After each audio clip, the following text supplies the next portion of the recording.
Time is, I guess, the new wealth. It's like spending more time with your kids. Yeah. My eldest son's 21, and I would do anything to have more time with him when he was younger, you know. But we don't always have that luxury.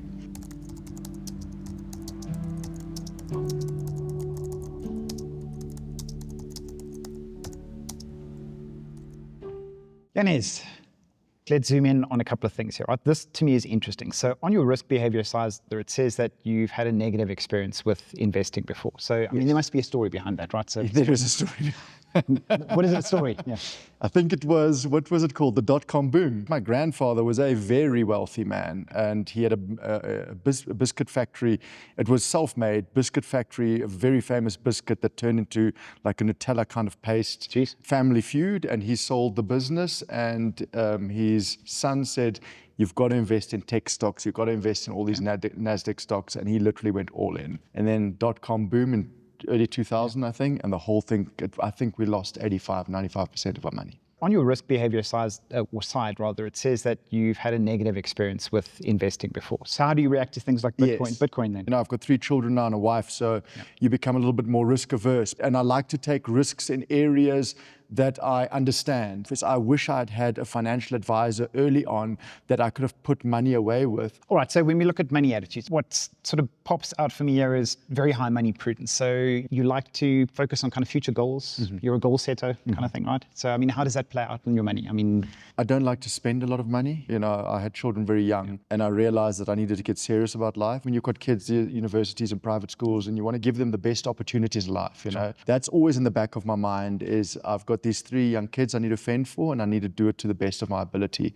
Money prestige, there is none. So no, kind of people don't impress you with money. If money doesn't impress me. In fact, people that show off money and wealth, I just find it cringy and tacky. I really don't. There's no place for it really. And my kids, all my memories are not from when my dad bought me a new tennis racket or the latest jeans. It's from an amazing holiday, a road trip, a time with the family at the sea. You know, it's those memories that you take into the next life. The last one there is money anxiety, and this is an interesting one as well. So, you know, it basically showing that you worry about, you know, money is a source of worry. Why is that? Because I mean, it doesn't sound like, based on the conversation we've had, it doesn't sound like it would be. But I'm not driven by money. I don't live for money, but money does make life comfortable. Conscientiousness, again, that's your kind of your innate level of sort of planning, thinking about the future. So you like thinking about the future?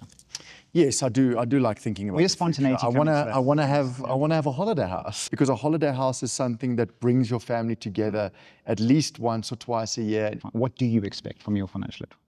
I would expect my financial advisor to say, Janez, you do what you do best. You're good at what you do, and I'm good at what I do. Let me look after you financially. Put forward a plan that works for you and your personality type and your needs within your family, and something that can set you up for your retirement years. You know, yeah. I mean, if I can try and summarize, I mean, things that help you or sort of give you peace are, you know, structure, plans, backup plans. Mm-hmm. You obviously want to make sure that your family will be taken care of if something happens to you. You need that kind of security, and I mean, most people would. But I think that the kind of main takeaway here is, you know, for your financial advisor to give you the best sort of plan that is suitable to you. It would basically enable you to spend money on your family, right? To spend money on buying stuff that is going to create circumstances and situations where your family are together, right? Because that needs to be planned for, right? Those are important things to you.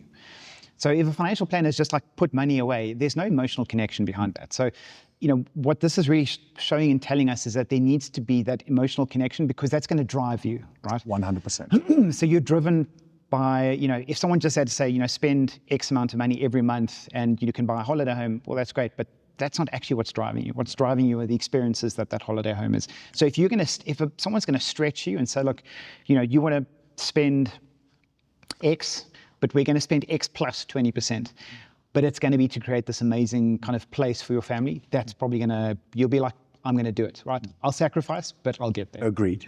Agreed. So the real important thing is in this specific case, identifying kind of, you know, understanding you and what drives your behavior, because if we want to change your behavior, we need to create that kind of emotional connection behind what you're trying to do.